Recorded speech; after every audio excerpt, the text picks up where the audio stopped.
हरे कृष्ण। श्रील प्रभुपाद की जय। गुरु परंपरा की जय। इनका गो सदा प्रमंदे। हरि हरि बोल। एकादशी महिमामृत 5वां अध्याय पुण्यमय एकादशी।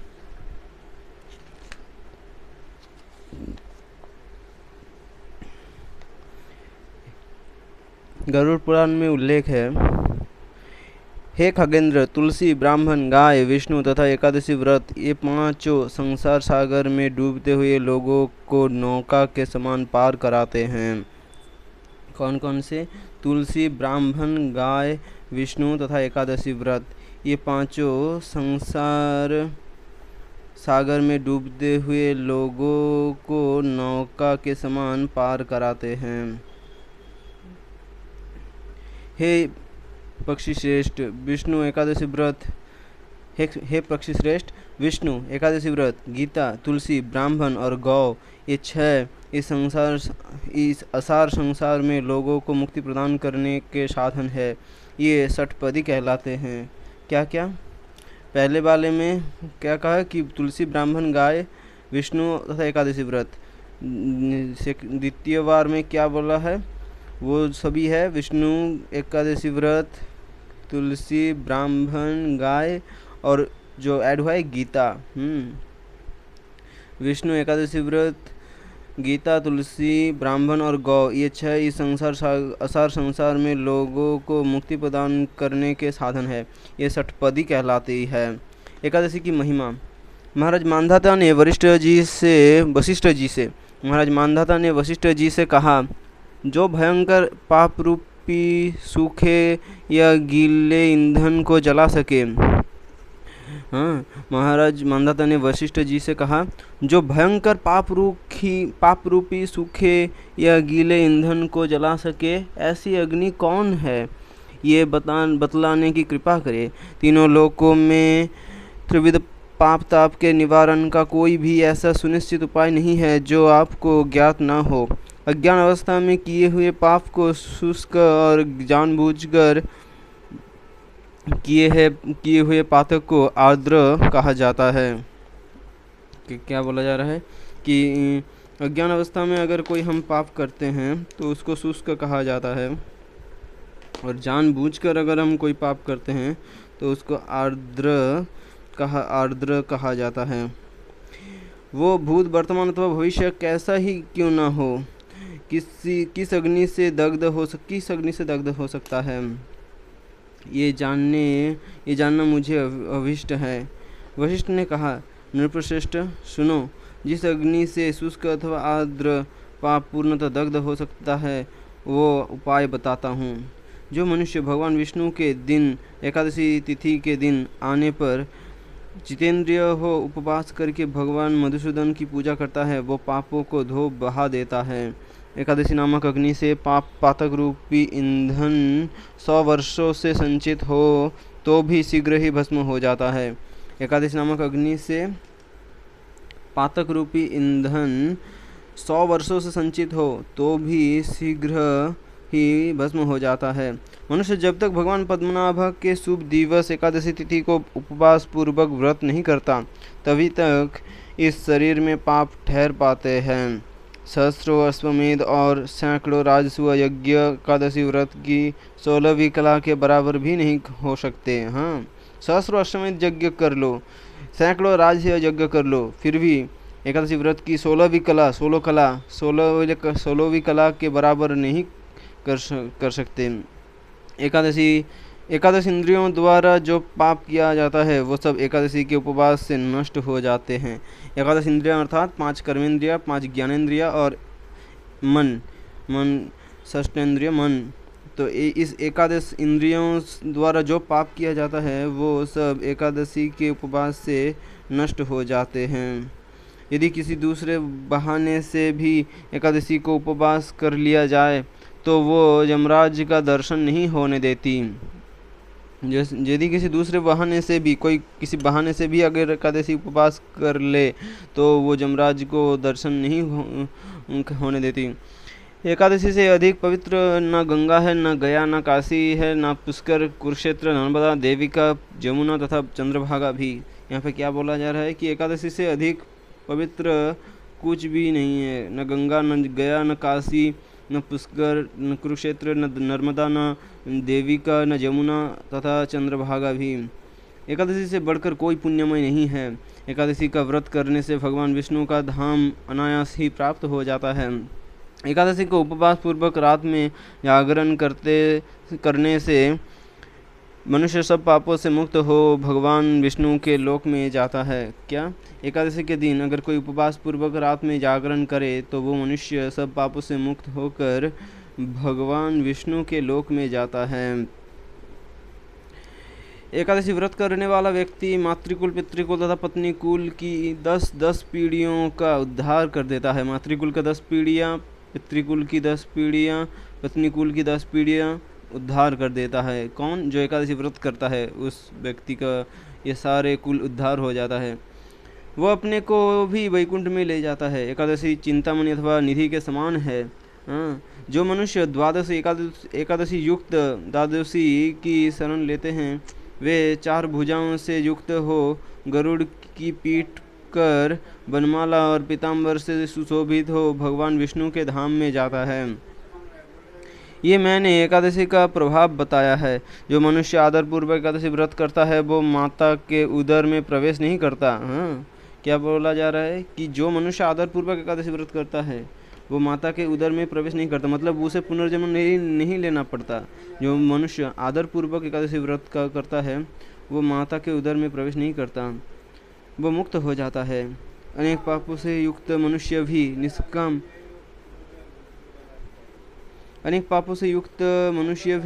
निष्काम या सकाम भाव से यदि एकादशी का व्रत करता है तो वो भगवान विष्णु के अनंत पद वैकुंठ धाम को प्राप्त कर लेता है। क्या?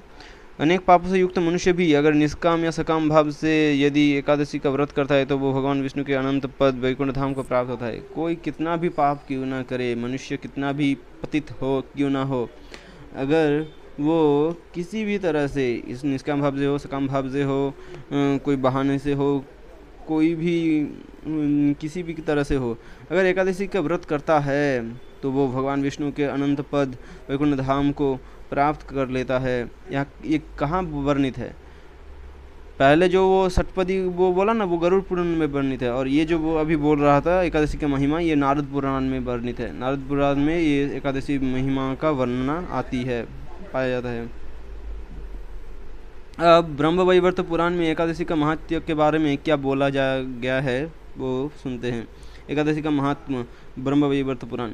एक बार नारद के पूछने पर एकादशी का महात्मा बताते हुए भगवान नारायण ने कहा, हे नारद, ये एकादशी व्रत देवताओं के लिए भी दुर्लभ है। देवताओं के लिए भी एकादशी व्रत का पालन करना दुर्लभ है। ये श्री कृष्ण प्रीति का जनक तथा तपस्वियों का श्रेष्ठ तप है। जैसे देवताओं में श्री कृष्ण, देवियों में प्रकृति, वर्णों में ब्राह्मण तथा वैष्णवों में शिव श्रेष्ठ है, उसी प्रकार व्रतों में ये एकादशी व्रत श्रेष्ठ है। ये एक श्लोक भी आता है, मुझे याद नहीं आ रहा है, लेकिन उसमें क्या क्या कहा गया है कि देवताओं में श्रेष्ठ कौन है? श्री कृष्ण। एको देवो देवकी पुत्र एवो। देवताओं में श्री कृष्ण श्रेष्ठ है, देवियों में प्रकृति श्रेष्ठ है, वर्णों में ब्राह्मण श्रेष्ठ है, वैष्णवों में जैसे शिव जी श्रेष्ठ है, उसी प्रकार व्रतों में ये एकादशी व्रत श्रेष्ठ है। ये चारों वर्णों के लिए सदा ही पालनीय व्रत है। चारों वर्णों ही, कोई भी, चाहे बच्चे हो, ये बूढ़े हो, कोई भी वर्ण के हो, चंडाल भी हो, वो एकादशी व्रत पालन कर सकता है। यतियों, वैष्णवों तथा विशेषतः ब्राह्मणों को तो इस व्रत का पालन अवश्य करना चाहिए। सचमुच ही ब्रह्महत्या आदि सारे पाप एकादशी के दिन चावल का आश्रय लेकर रहते हैं। अगर कोई एकादशी के दिन चावल ग्रहण करता है, भात, जिसको बंगाली में भात कहते हैं, वो एकादशी के दिन अगर ग्रहण किया जाता है तो उससे ब्रह्महत्या आदि सारे पाप हमारे ऊपर लागू होता है, हम उस पाप के भागीदार बन जाते हैं। अगर एकादशी के दिन हम चावल लेते हैं तो हम ब्रह्महत्या आदि पाप के भागी बन जाते हैं। जो मंदबुद्धि मानव इतने पापों का भक्षण करते हुए चावल खाता है वो इस लोक में अत्यंत पातकी है। इसलिए एकादशी के दिन चावल अन्न ग्रहण नहीं करना चाहिए। एकादशी जो यहाँ पे बोला जा रहा है कि जो मंदबुद्धि मानव इतने पापों का भक्षण करते हुए चावल खाता है वो इस लोक में अत्यंत पातकी है। जो एकादशी को भोजन नहीं करता और प्रतिदिन श्री कृष्ण की आराधना करता है, उस ब्राह्मण का चरणोदक पाकर कोई भी स्थान निश्चय ही तीर्थ बन जाता है। जो ब्राह्मण एकादशी के दिन भोजन नहीं करता, एकादशी तिथि में भोजन नहीं करता और प्रतिदिन श्री कृष्ण की आराधना करता है, उस ब्राह्मण का अगर चरणोदक कोई स्थान पा जाता है तो वो स्थान तीर्थ बन जाता है। मतलब जो जहाँ पे भी वो ब्राह्मण बन जाता है, ये व्यक्ति जाता है, वो तीर्थ बन जाता है। कौन? जो व्यक्ति या ब्राह्मण एकादशी के दिन भोजन नहीं करता और प्रतिदिन श्री कृष्ण की आराधना करता है, ऐसा ब्राह्मण जहाँ भी जाता है वो तीर्थ बन जाता है। एकादशी के दिन सब प्रकार का अन्न जल मल मूत्र के तुल्य एकादशी के दिन सब प्रकार का अन्न जल मल मूत्र के तुल्य कहा गया है।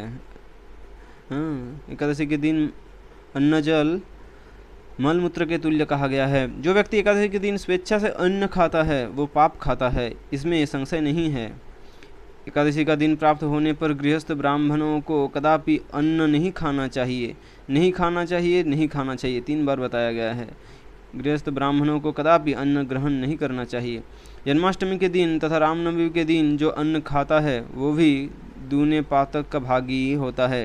क्या बोला जा रहा है? भगवान का आविर्भाव तिथि जन्माष्टमी या रामनवमी, ये 2 दिन अगर कोई अन्न ग्रहण करता है तो वो भी दूने पातक का भागी होता है। जो व्यक्ति शुक्ल अथवा कृष्ण पक्ष की एकादशी का व्रत करता है उसे वैकुंठ में रहने की सुविधा प्राप्त होती है।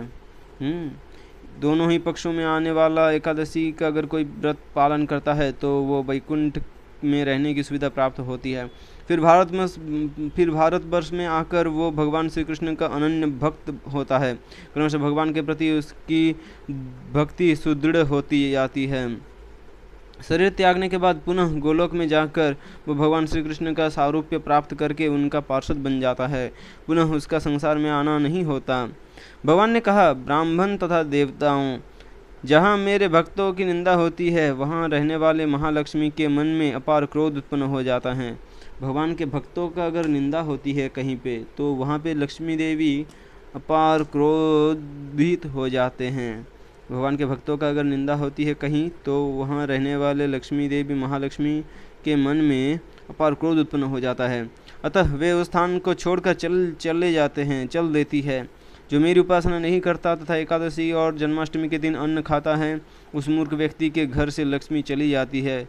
यहाँ एक भगवान स्वयं कह रहे हैं, भगवान क्या कह रहे हैं कि जो मेरी उपासना नहीं करता तथा एकादशी और जन्माष्टमी के दिन अन्न खाता है उस मूर्ख व्यक्ति के घर से लक्ष्मी चली जाती है। एक अन्य स्थान में यमराज कहते हैं, जो एकादशी का व्रत तथा वैष्णव तीर्थ में स्नान करते हैं, एकादशी को अन्न नहीं खाते और भगवान को नित्य प्रणाम करते एवं उनके विग्रह की पूजा करते हैं, उन्हें भी मेरी भयंकर संयमनी पुरी में नहीं जाना पड़ता। जमराज का जो लोक है ना, जमलोक को संयमनी पुरी भी कहा जाता है, संयमनी पुरी। तो जमराज कह रहे हैं कि उस व्यक्ति को मेरा ये जमलोक संयमनी पुरी में नहीं जाना पड़ता। किनको? कि जो वैष्णव तीर्थ में मतलब तीर्थों में जो विशेषतः वैष्णव तीर्थ है, मतलब विष्णु का धाम है, कृष्ण का धाम है, ऐसे वैष्णव तीर्थ हैं, ऐसे जगहों में जो व्यक्ति स्नान करता है या एकादशी व्रत का पालन करता है, एकादशी को अन्न नहीं खाता, भगवान को नित्य प्रणाम करता है, भगवान की विग्रह की पूजा करता है, ऐसे व्यक्ति को जमलोक नहीं जाना पड़ता। नेक्स्ट, तीनों लोकों में पावन। एकादशी तीनों लोकों में पावनकारी है। जो मनुष्य प्रसंगवश किसी भी एकादशी को उपवास कर लेता है वो जमयातना में नहीं पड़ता। अगर कोई भी एकादशी के दिन कोई मनुष्य प्रसंगवश व्रत उपवास कर लेता है तो उसे जमयातना में नहीं पड़ना होता। एकादशी से बढ़कर पावन तीनों लोकों में दूसरा कुछ भी नहीं है। क्या बोला जा रहा है कि एकादशी से बढ़कर पावन तीनों लोकों में दूसरा कुछ नहीं है। हमने जाना है ना, पिछले अध्याय में हम पढ़े थे कि एकादशी का उद्भव कैसे हुआ। पाप पुरुष को पाप पुरुष के प्रभाव को कम करने के लिए, पाप पुरुष को नष्ट करने के लिए एकादशी का उत्पन्न हुआ था। मतलब एकादशी के प्रभाव से पाप पुरुष क्षीण हो जा रहा था, तो इसलिए एकादशी की अगर कोई पालन करता है तो उसका पाप तो ज़रूर नष्ट हो जाएगा। एकादशी और द्वादशी दोनों ही भगवान विष्णु के दिन है और समस्त पातकों का नाश करने वाले हैं। एकादशी और द्वादशी ये दोनों ही भगवान विष्णु के दिन हैं और समस्त पातकों का नाश करने वाले हैं। इस शरीर में तभी तक पाप निवास करते हैं जब तक प्राणी भगवान विष्णु के शुभ दिन एकादशी को उपवास नहीं करता। यहाँ पे क्या बोला जा रहा है कि हम कुछ भी शरीर ये जो मनुष्य शरीर हमें मिला है, ये शरीर में तब तक पाप निवास करता है जब तक प्राणी भगवान विष्णु के शुभ दिन एकादशी को उपवास नहीं करता। 1000 अश्वमेध और 100 राजस्व यज्ञ एकादशी के उपवास की 16वीं कला के बराबर भी नहीं है। पहले भी हमने पढ़ा है कि 1000 अश्वमेध यज्ञ कर लो, 100 राजस्व यज्ञ कर लो, फिर भी वो उसका पुण्य एकादशी के उपवास की पुण्य की 16वीं कला के बराबर भी नहीं कर पाते। मनुष्य अपनी 11 इंद्रियों से जो पाप किए होता है वो सब एकादशी के अनुष्ठान से नष्ट हो जाता है। एकादशी व्रत के समान दूसरा कोई पुण्य इस संसार में नहीं है। ये एकादशी शरीर को निरोग बनाने वाली और भवसागर से बाहर ले जाने वाली है। एकादशी व्रत के प्रभाव से क्या होता है? शरीर निरोग होता है, रोग शोक नहीं होता। हाँ, एकादशी अगर कोई पालन करता है तो उसका कोई हानि नहीं होता, वो उनका कल्याण होता है। एकादशी व्रत अगर ठीक से पालन किया जाए, सच्चे दिल से, सच्चे मन से, श्रद्धा से, तो उसका कोई हानि नहीं होता है। ऐसे ऊपर ऊपर हम सोच सकते हैं कि उसका बहुत हानि हो रहा है, ठीक से शायद आज पुष्ट नहीं हो रहा है, लेकिन उससे उसका कल्याण हो रहा है। एकादशी भगवान का तिथि है। तो एकादशी के व्रत पालन से शरीर निरोग होता है और भवसागर से बाहर, एकादशी भवसागर से बाहर ले जाने वाली है। एकादशी के दिन में उपवास और रात में जागरण करके मनुष्य पितृकुल, मातृकुल तथा पत्नीकुल की 10-10 पूर्व पीढ़ियों का निश्चय ही उद्धार कर देता है। ये पद्म पुराण में भी कहा गया है। अच्छा, वो जो था वो नारद पुराण में था, वही बात है। मतलब सच्चाई तो फिर से दोहराएगी ना, तो वही सच्चाई, वही सत्य कथा ये पद्म पुराण में भी व्यासदेव ने उल्लेख किया है कि हाँ, एकादशी अगर कोई पालन करता है तो उसका मातृकुल, पितृकुल, पत्नीकुल सबके 10-10 कुल पूर्व 10-10 पीढ़ियाँ निश्चय ही उद्धार हो जाता है। ये पद्म पुराण में वर्णित है। नेक्स्ट, दशमी से युक्त एकादशी। दशमी से युक्त एकादशी का क्या घटना है, सुनो। दशमी से युक्त एकादशी गरुड़ पुराण में स्वयं भगवान विष्णु पक्षीराज गरुड़ से कहते हैं कि मंधाता नाम के एक राजा थे जिन्होंने एकादशी व्रत करके उसके पुण्य से चक्रवर्ती सम्राट की उपाधि प्राप्त की थी। एकादशी व्रत करके उन्हें उसके पुण्य से चक्रवर्ती सम्राट की उपाधि प्राप्त की थी। अतः कृष्ण एवं शुक्ल दोनों पक्ष की एकादशी तिथि में मनुष्य को भोजन नहीं करना चाहिए। दोनों ही जो एकादशी तिथि आती है उसमें मनुष्य को भोजन नहीं करना चाहिए। गांधारी ने दशमी विद्या एकादशी का व्रत किया था, जिसके फलस्वरूप उसके 100 पुत्र का विनाश उसके जीवन काल में ही हो गया था। यहाँ पे क्या बोला जा रहा है? गांधारी एकादशी व्रत का पालन किया था, लेकिन कैसे? दशमी विद्या एकादशी कर था। दशमी विद्या एकादशी पालन नहीं करना चाहिए। एकादशी पालन किया लेकिन उसका इफेक्ट उल्टा हो गया। क्यों? क्योंकि वो दशमी विद्या था।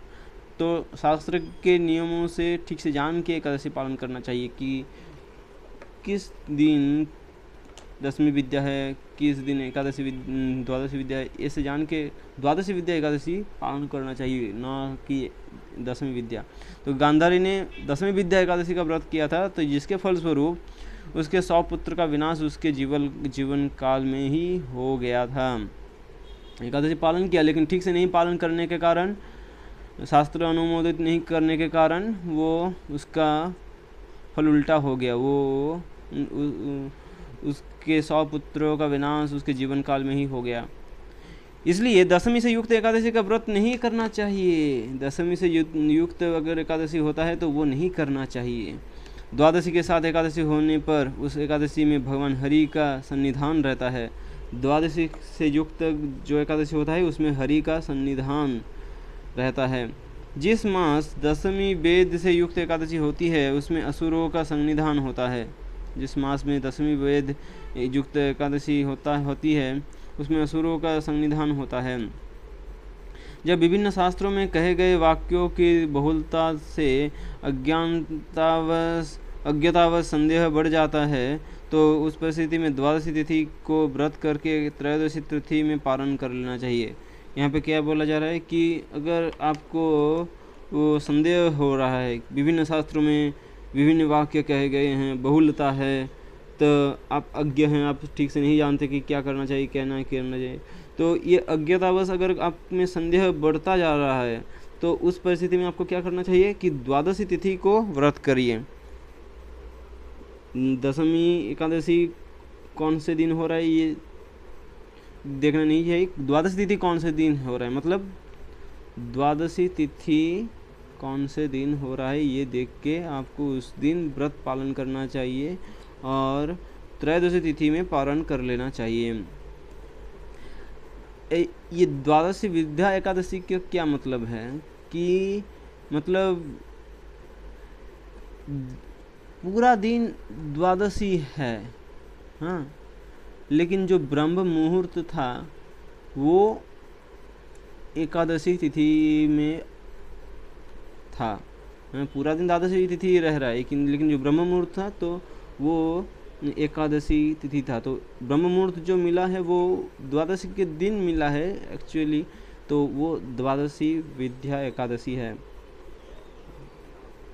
यदि एकादशी एक कला मात्र भी काल गणना में रहती है तो द्वादशी युक्त एकादशी तिथि को ये व्रत उपास्य है। ये देखिए, एकादशी का कला मात्र भी काल गणना में रहती है तो द्वादशी युक्त एकादशी तिथि को ये व्रत उपास्य है।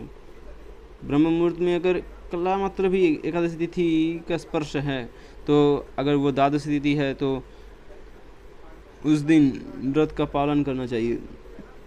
यदि एकादशी, द्वादशी और विशेष रूप से त्रयोदशी तिथि में तिथि भी एक ही दिन आ जाती है तो इन तीन तिथियों से मिश्रित ये तिथि व्रत करने योग्य होती है, क्योंकि वह तिथि मांगलिक एवं सभी पापों का विनाश करने में समर्थ होती है। यहाँ देखिए, अगर कोई तिथि आती है, कोई दिन आती है कि उसमें एकादशी भी है, द्वादशी भी है और विशेष रूप से त्रयोदशी तिथि भी एक दिन ही आ गया है, तो इन तीन तिथियों से मिश्रित वो तिथि व्रत करने योग्य होती है, क्योंकि वह तिथि मांगलिक एवं सभी पापों का विनाश करने में समर्थ होती है। हे द्विजराज, एकादशी अथवा द्वादशी का व्रत करके तीन तिथियों में मिश्रित अर्थात एकादशी, द्वादशी और त्रयोदशी तिथि से समन्वित तिथि पर व्रत कर लेना उचित है, किंतु दशमी से युक्त एकादशी का व्रत कभी भी नहीं करना चाहिए। क्या बोला जा रहा है कि एकादशी अथवा द्वादशी का व्रत करके तीन तिथियों से मिश्रित अर्थात एकादशी, द्वादशी और त्रयोदशी से तिथि संबंधित तिथि पर व्रत कर लेना चाहिए, किंतु दशमी से युक्त एकादशी का व्रत कभी नहीं करना चाहिए। अगर दशमी विद्या है, दशमी विद्या एकादशी कभी नहीं करना चाहिए। रात में जागरण तथा भगवत कथा का श्रवण एवं गदाधर विष्णु की पूजा करते हुए दोनों पक्षों की एकादशी का व्रत कर महाराज रुक्मांगद इस जगत से मुक्त हो गए। महाराज रुक्मांगद की कथा आती है कि वो कैसे मुक्त हो गए। वो एकादशी के तिथि में रात्रि जागरण करते थे, भगवत कथा का श्रवण करते थे एवं गदाधर विष्णु की पूजा करते थे एवं दोनों पक्षों की एकादशी का व्रत पालन करते थे। ऐसे करके ही बस एकादशी के प्रभाव से ही वो महाराज रुक्मांगद इस जगत से मुक्त हो गए।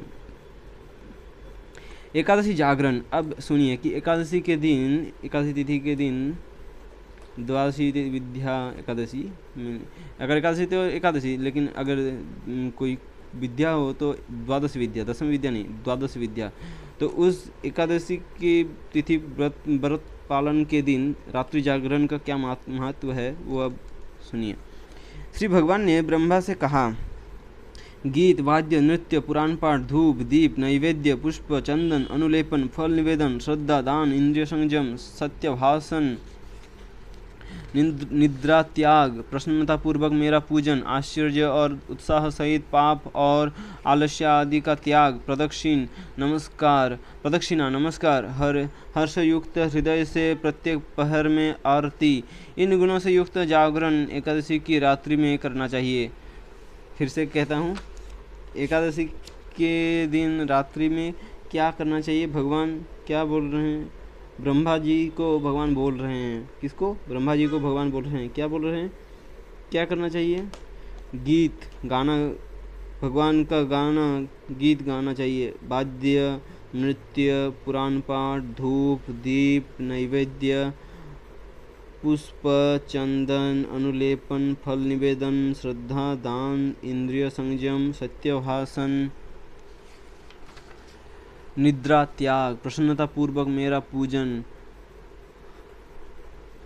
आश्चर्य और उत्साह सहित पाप और आलस्य आदि का त्याग, प्रदक्षिणा नमस्कार, हर्षयुक्त हृदय से प्रत्येक पहर में आरती। इन गुणों से युक्त जागरण एकादशी की रात्रि में करना चाहिए। जो इस प्रकार भक्तिपूर्वक जागरण करता है वो पुनः इस संसार में जन्म नहीं लेता। ऐसे करके अगर कोई रात्रि जागरण करता है एकादशी के दिन, एकादशी तिथि के दिन, तो उसको इस संसार में पुनः जन्म नहीं लेना होता। यदि कोई कृष्ण कथा वर्णन करने वाला हो तो सर्वप्रथम कृष्ण कथा की व्यवस्था होनी चाहिए। जो एकादशी के दिन जागरण करते हैं उनके बीच में मैं प्रसन्न होकर नृत्य करता हूँ। भगवान क्या कह रहे हैं कि जो एकादशी के दिन जागरण करते हैं उनके बीच में भगवान स्वयं प्रसन्न होकर नृत्य करते हैं। जो एकादशी की रात में जागरण करते समय दीपदान और धूप अर्पण करता है वो अपने लाखों जन्मों की पाप राशि को भस्म कर डालता है। मेरे लिए जागरण करते समय जो भक्तिपूर्वक भागवत आदि पुराण की पढ़ता है वो मेरे समीप निवास करता है।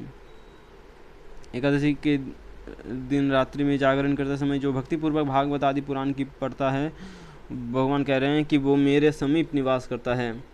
जो जागरण काल में मेरे बाल चरित्रों का पाठ करता है वो कोटि सहस्र युगों तक श्वेतद्वीप में निवास करता है। जो मन, वाणी और क्रिया द्वारा जागरण करते हैं उनकी मेरे लोक से किसी प्रकार भी पुनरावृत्ति नहीं होती। मतलब वो परमानेंटली भगवान के धाम लौट जाता है। जो मन, वाणी और क्रिया द्वारा जागरण करते हैं उनकी मेरे लोक से किसी प्रकार भी पुनरावृत्ति नहीं होती। बहुत पुत्रों के उत्पन्न होने से क्या लाभ? एक ही गुणवान एवं भक्त पुत्र हो तो एकादशी के जागरण से समस्त पूर्वजों को तार दे। क्या बोला जा रहा है? Very important. आपके पास आपका बहुत पुत्र है, बहुत सारा अनेकों पुत्र है, लेकिन इससे क्या लाभ? अगर आपका एक भी पुत्र है, गुणवान है एवं भक्त है भगवान का, और वो एकादशी पालन करता है, व्रत का पालन करता है, एकादशी के दिन रात्रि जागरण करता है, तो वो एक पुत्र ही आपके पूर्वजों को उद्धार कर सकता है, तार दे सकता है। बहुत पुत्रों के उत्पन्न होने से क्या लाभ? एक ही गुणवान एवं भक्त पुत्र हो तो एकादशी के जागरण से समस्त पूर्वजों को तार दे। जो मेरे द्वारा कहे हुए जागरण के महत्व को भक्तिपूर्वक पढ़ता है वो 100 पीढ़ियों का उद्धार कर देता है। ये जो भगवान एकादशी के जागरण के महात्मा बोले हैं ना, ये अगर कोई भक्तिपूर्वक पढ़ता है तो वो 100 पीढ़ियों का उद्धार कर देता है। अनजान में या जानबूझकर जो पातक किया गया है पूर्व जन्म में और इस जन्म में ही जिस पाप राशि का संचय किया गया है, एकादशी के जागरण से उन सब का नाश हो जाता है। एकादशी के दिन रात्रि जागरण से वो सब पातक राशि नाश हो जाता है। चतुरानन किसको कहा जा रहा है? ब्रह्मा जी, भगवान ब्रह्मा जी को बोल रहे हैं ना, इसलिए भगवान चतुरानन कह के संबोधन कर रहे हैं ब्रह्मा जी को। चतुरानन, एकादशी व्रत के प्रभाव से सदा धर्म पर बुद्धि स्थिर रहती है। मेरे प्रति अत्यंत निर्मल भक्ति का उदय होता है। स्कंद पुराण में ये उल्लेख है, ये सारा वर्णना स्कंद पुराण में उल्लेख है। भगवान ब्रह्मा जी को कह रहे हैं कि एकादशी व्रत का प्रभाव से क्या होता है? व्यक्ति के मन में सदा धर्म पर बुद्धि स्थिर होती है, व्यक्ति की बुद्धि सदा धर्म पर स्थिर रहती है और भगवान के प्रति अत्यंत निर्मल भक्ति का हृदय उदय होता है उनके हृदय में, निर्मल भक्ति का उदय होता है उनके हृदय में अगर कोई एकादशी व्रत का पालन करता है। स्कंद पुराण। अभी एकादशी की रात, स्कंद पुराण में ही एकादशी की रात की क्या महिमा है वो बताया गया है, सुनिए।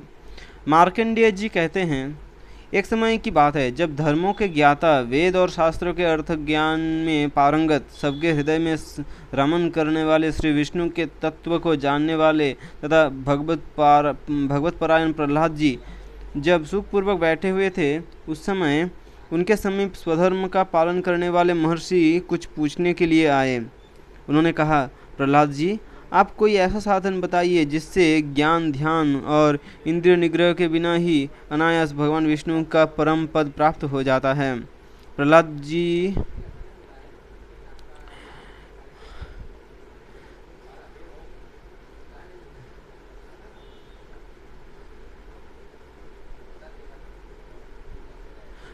जी के पास कौन आए?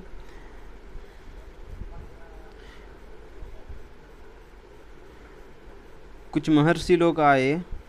वो महर्षि लोग प्रहलाद जी को पूछ रहे थे कि प्रहलाद जी, आप कोई ऐसा साधन बताइए जिससे ज्ञान, ध्यान और इंद्रिय निग्रह के बिना ही अनायास भगवान विष्णु का परम पद प्राप्त हो जाता है। उनके ऐसा कहने पर संपूर्ण लोकों के हित के लिए उद्यत रहने वाले महाराज ने संक्षेप में इस प्रकार कहा। महाराज ने मतलब प्रहलाद महाराज ने संक्षेप में इस प्रकार कहा, महर्षियों, जो 18 पुराणों का सार से भी सारतर तत्व है, जिसे कार्तिकेय जी के पूछने पर शिवजी ने उन्हें बताया था, उसका वर्णन करता हूँ, सुनिए। शिवजी ने कार्तिकेय से कहा, जो एकादशी के दिन वैष्णव शास्त्र का उपदेश करता है उसे भक्त जानना चाहिए। एकादशी के दिन जो वैष्णव शास्त्र का उपदेश करता है उसे भक्त जानना चाहिए। जिसे एकादशी के जागरण में निद्रा नहीं आती और जो उत्साहपूर्वक नाचता एवं गाता है वो विशेष भक्त है। मैं उसे उत्तम ज्ञान देता हूँ और भगवान विष्णु अपना धाम प्रदान करते हैं। अतः भक्त को विशेष रूप से जागरण करना चाहिए। जो भगवान विष्णु से बैर करते हैं उन्हें पाखंड जानना चाहिए। भगवान विष्णु से अगर कोई बैर करता है तो उस व्यक्ति को पाखंडी जानना चाहिए। जो एकादशी को जागरण करते और गाते हैं, जो रात्रि जागरण में बारंबार भगवान के मुखारविंद का दर्शन करते हैं, वे जमराज के पास से मुक्त हो जाते हैं। जिनके वंश के लोग एकादशी की रात में जागरण करते हैं वे ही धन्य हैं। जिनके वंश के लोग एकादशी की रात में जागरण करते हैं वे ही धन्य हैं। जिन्होंने एकादशी को जागरण किया है उन्होंने यज्ञ, दान, गया, श्राद्ध और नित्य प्रयाग स्नान कर लिया है। जिन्होंने एकादशी को जागरण किया है उन्होंने ये सब कर लिया है। यज्ञ, दान, गया, श्राद्ध और नित्य प्रयाग स्नान ये सब उनका किया हुआ है। उन्हें सन्यासियों का पुण्य भी मिल गया और उनके द्वारा इष्टापूर्त कर्म का भी भलीभांति पालन हो गया। षडानन किसको कहा जा रहा है? कार्तिकेय को। शिवजी कार्तिकेय को बोल रहे हैं। षडानन, भगवान के भक्त जागरण सहित एकादशी व्रत करते हैं, इसलिए वे मुझे सदा ही विशेष प्रिय है। जो एकादशी के दिन ऋषियों और वैष्णव द्वारा बनाए हुए दिव्य स्तोत्रों और गीतों का गान करके वाद्य आदि के द्वारा भगवान को संतुष्ट करता है, उसे भगवान परमानंद प्रदान करते हैं। एकादशी के दिन ऋषियों और वैष्णवों द्वारा बनाए हुए दिव्य स्तोत्रों और गीतों का गान करके वाद्य आदि के द्वारा भगवान को संतुष्ट करता है, उसे भगवान परमानंद प्रदान करते हैं। स्कंद पुराण में एक श्लोक आते हैं, उसमें कहा गया है, जो एकादशी की रात में भगवान के आगे वैष्णव भक्तों के समीप गीता और विष्णु सहस्त्रनाम, हरिनाम का पाठ करता है, वो उस परम धाम में जाता है जहाँ साक्षात भगवान नारायण विराजमान है। क्या कहा गया है कि जो एकादशी के रात भगवान के आगे वैष्णव भक्तों के समीप गीता और विष्णु सहस्त्रनाम का पाठ करता है, वो उस परम धाम में जाता है जहाँ साक्षात भगवान नारायण विराजमान है। पुण्य में भागवत भगवान विष्णु को प्रिय है। भागवत भगवान को बहुत प्रिय है, इसलिए तो उनका नाम से भागवत रखा गया है। भगवत से भागवत पुराण, ये यानी कि भगवान का वर्णना है भगवान का पुराण। असल में भागवत है भगवान का ग्रंथावतार। पूरा भागवत भगवान के चरण से लेकर सिर तक की इंडिकेशन है, मतलब पूरा भागवत पुराण भगवान का ही स्वरूप है, कहा जा सकता है, भगवान का ग्रंथ अवतार है। तो पुण्यमय भागवत भगवान विष्णु को प्रिय है। मथुरा और ब्रज में भगवान के बाल चरित्र का जो वर्णन किया गया है, उससे जो एकादशी की रात में भगवान का पूजन करके पड़ता है, उसे उसका पुण्य कितना है ये मैं भी नहीं जानता।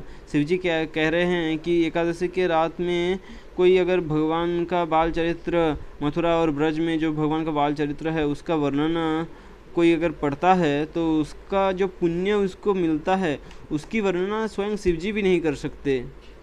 ऐसा है, समझे। एकादशी के रात अगर कोई भगवान का बाल चरित्र, मथुरा और ब्रज का भगवान का जो बाल चरित्र है उसका अगर कोई पाठ करता है तो उससे मिलने वाला पुण्य स्वयं शिवजी भी नहीं कर सकते, जानते। कदाचित भगवान विष्णु जानते हो, हे पुत्र, भगवान के समीप गीत, नृत्य तथा सूत्रपाठ आदि से जो फल होता है वही कली में श्री हरि के समीप जागरण करते समय विष्णु सहस्त्र नाम, गीता तथा श्रीमद् भागवत का पाठ करने से सहस्त्र गुना होकर मिलता है। जो जागरण काल में मंजरी सहित तुलसी दल से भक्ति पूर्वक भगवान का पूजन करता है उसका पुनः इस संसार में जन्म नहीं होता। कार्तिकेय एकादशी के दिन जो लोग जागरण करते हैं उनके शरीर में इंद्र आदि देवता आकर स्थित होते हैं। जिन्होंने श्री हरि के समीप जागरण किया है उन्होंने चारों वेदों का स्वाध्याय, देवताओं का पूजन, यज्ञों का अनुष्ठान तथा सब तीर्थों में स्नान कर लिया है। श्री कृष्ण से बढ़कर,